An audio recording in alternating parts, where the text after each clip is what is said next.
Programang ito ay rated SPG. Striktong patnubay at gabay ng magulang ang kailangan. Maaaring may masiselang tema, lengguwahe, karahasan, sexual, horror o droga na hindi angkop sa mga bata.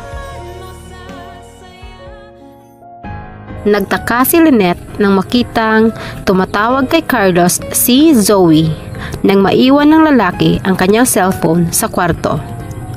Napamulagat na lamang ang mga mata niya nang sagutin niya ito at tinawag si Carlos na Dad. Akmang sasagutin na sana ni Lynette si Zoe at tanungin kung bakit iyon ang tawag nito sa kanyang asawa. Ngunit natigilan ito nang biglang pumasok si Carlos at tinanong kung sino ang kanyang kausap at kung bakit niya pinakialaman ang cellphone nito.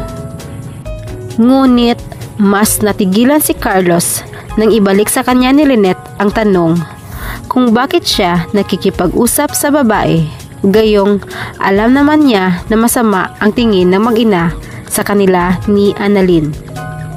At kung paano niya nagawang makikipagkaibigan sa batang doktor nang hindi niya nalalaman.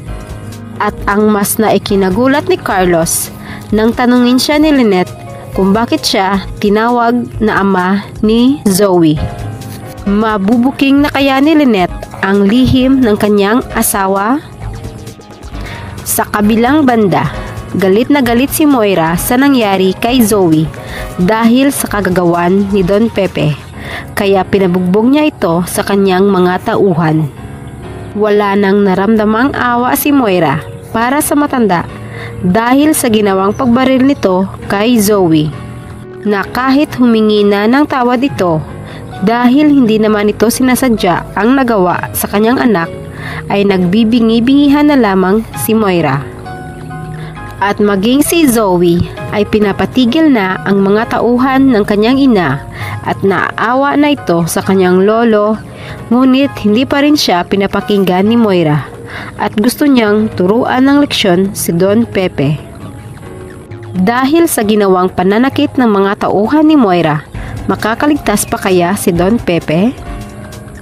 Samantala, nakokonsensya na si Zoe at naaawa na ito sa kanyang lolo dahil sa ginawa ng kanyang ina.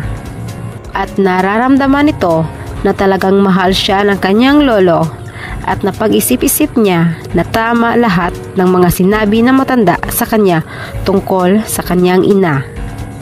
Na mali ang mga ginagawa nito at dinadamay siya ng kanyang ina sa mga ginagawa nitong kamalian. Kaya nagdesisyon na ito na sasabihin na ang buong katotohanan tungkol sa pagkawala ni Don Pepe. Oras na kaya para sabihin na ni Zoe ang buong katotohanan?